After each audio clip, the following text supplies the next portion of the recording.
We placed hidden cameras inside this garage and tested repair companies to see if they would recommend repairs we didn't need. We ended up uncovering something you need to know before you make a call.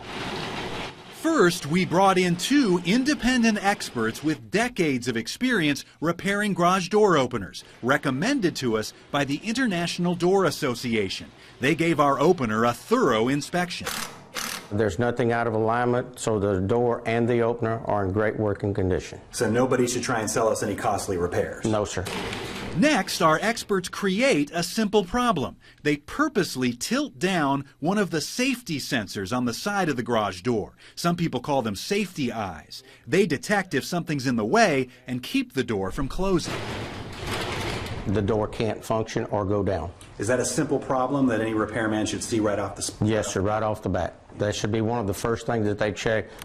Then, using a Google search and the Yellow Pages, we randomly chose 5 different garage door repair companies and made appointments for them to come out. The first repairman immediately notices the sensor needs to be adjusted.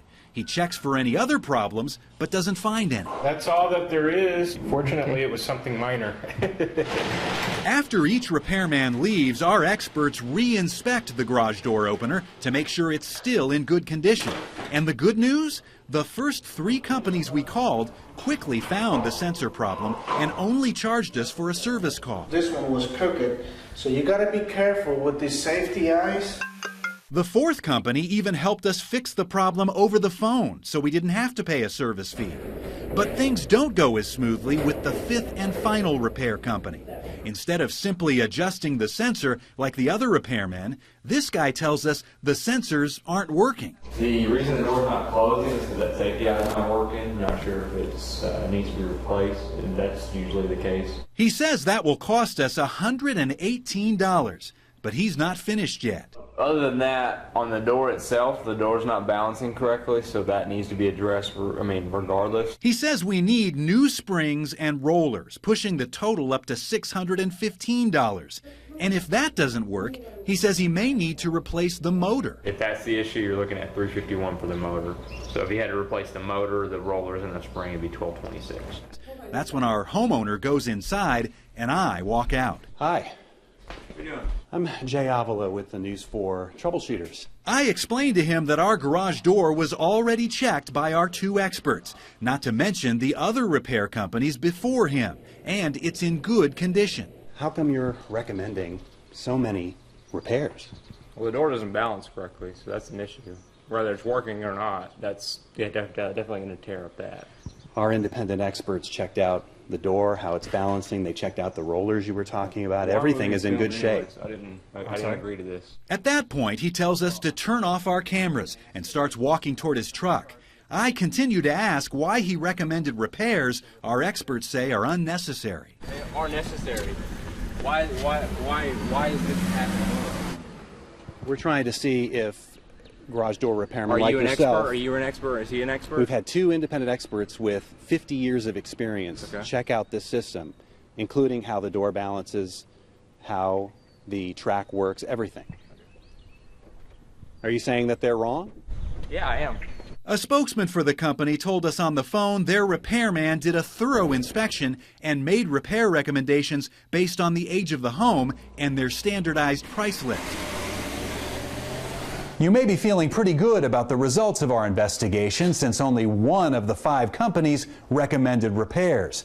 But here's the problem. Your chances of calling a repairman from that last company are pretty good. You see, the company we called, San Antonio's Choice Overhead Doors, is actually owned and operated by Garage Door Services, or GDS, according to a company spokesman we talked to on the phone.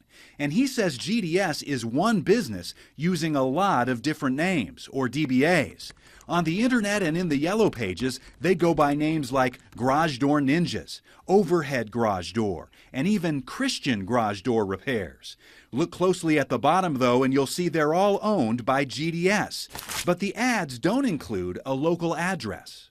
They list dozens of different phone numbers, many of them 210. But the spokesman told us when you call them, you are routed to an out-of-town call center. When we called the numbers on the GDS ads and asked for the company's headquarters, each time we were given the same P.O. box in San Diego. The Better Business Bureau in San Diego has that P.O. box belonging to a company called Global Development Strategies, also listed by its alternate name, Garage Door Services. And the BBB has received 316 complaints against GDS, some from Texas. The spokesman for California's Contractor State License Board says it has suspended GDS's license, so they can't do garage door repair in that state. And Catherine Wise with the Texas Attorney General's office tells News 4 they've logged 14 complaints against GDS related to poor or substandard service and overcharging for services. The best way to choose a repair company is still by asking friends and neighbors for one they found to be reliable. Or you can join a service like Angie's List. Our experts recommend that you look for a local address when you shop around, and some companies will give you a free estimate in person or over the phone so you can compare. I'm News 4 troubleshooter Jaie Avila.